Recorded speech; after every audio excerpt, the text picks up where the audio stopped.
Ek lees weer vanmôre Handelinge 3. Hierdie stukkie vertel my altyd ietsie nuuts en ek leer ongelooflik baie hieruit. Dit is waar die man by die mooi poort sit wat heeltemal verlam was. En ons lees van vers 3 af.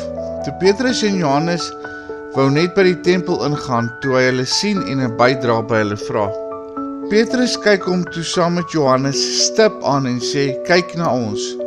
Die verlamde man kyk toe na hulle met 'n verwagting dat hy 'n bydra gaan kry. Maar Petrus sê, geld het ek nie, maar wat ek het, dit gee ek vir jou. Op gesag van Jesus Christus van Nasaret, staan op en loop. Wat 'n verrassing. Die ou verwag die gewone. Hy verwag dat dinge maar net gaan gebeur, soos wat dit altyd gebeur. Iemand gaan vir hom geld gee, hy gaan geld gee om 'n kosie te gaan koop, en hy gaan maar net met sy doodgewone lewe, in die patetiese omstandighede waarin hy is, gaan hy maar net aangaan. Maar wat hier opval is dat Petrus en Johannes vir hom sê, kyk na ons. En dat hy na hulle gekyk het met 'n verwagting. En toe gebeur die wonderwerk.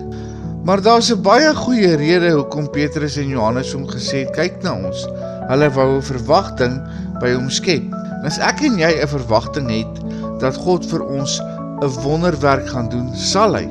In Handelinge 3 vers 16, waar Petrus praat oor wat gebeur het, sê hy, en sy naam, deur die geloof in sy naam, het hierdie man sterk gemaak wat julle sien en ken. En die geloof wat deur hom is, het hom hierdie volkome gesondheid gegee vir julle almal. So met ander woorde, ons moet glo in die krag van die naam van Jesus Christus. Ons moet glo in die autoriteit van die naam van Jesus Christus. En ons moet glo dat God kan doen wat mense nie kan doen nie. Ons moet by daai punt kom waar ons verwagting ons logika oortref.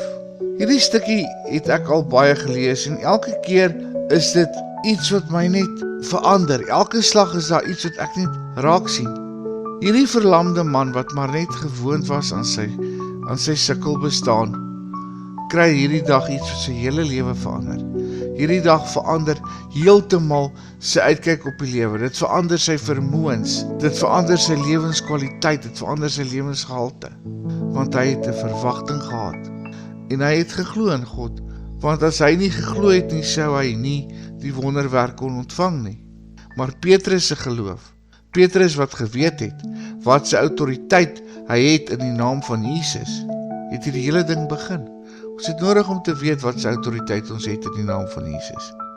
Ons het nodig om te weet dat ons geloof so groot moet wees, dat ons die guts het om dinge wat nie 100% reg is nie, aan te spreek en te glo dat God dit gaan verander. Hebreërs 11 vers 16 sê, maar sonder geloof is dit onmoontlik om God te behaag, want hy wat tot God gaan, moet glo dat hy is en 'n beloner is van die wat hom soek.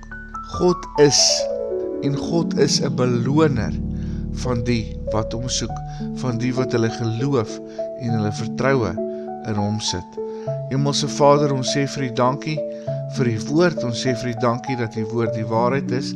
Ek wil bid dat hierdie woord in ons lewens impak sal maak en dat ons omstandighede sal verander en dat ons U dankie kan sê daarvoor en dat ons U kan loof en prys omdat U 'n waarmaker is van die woord.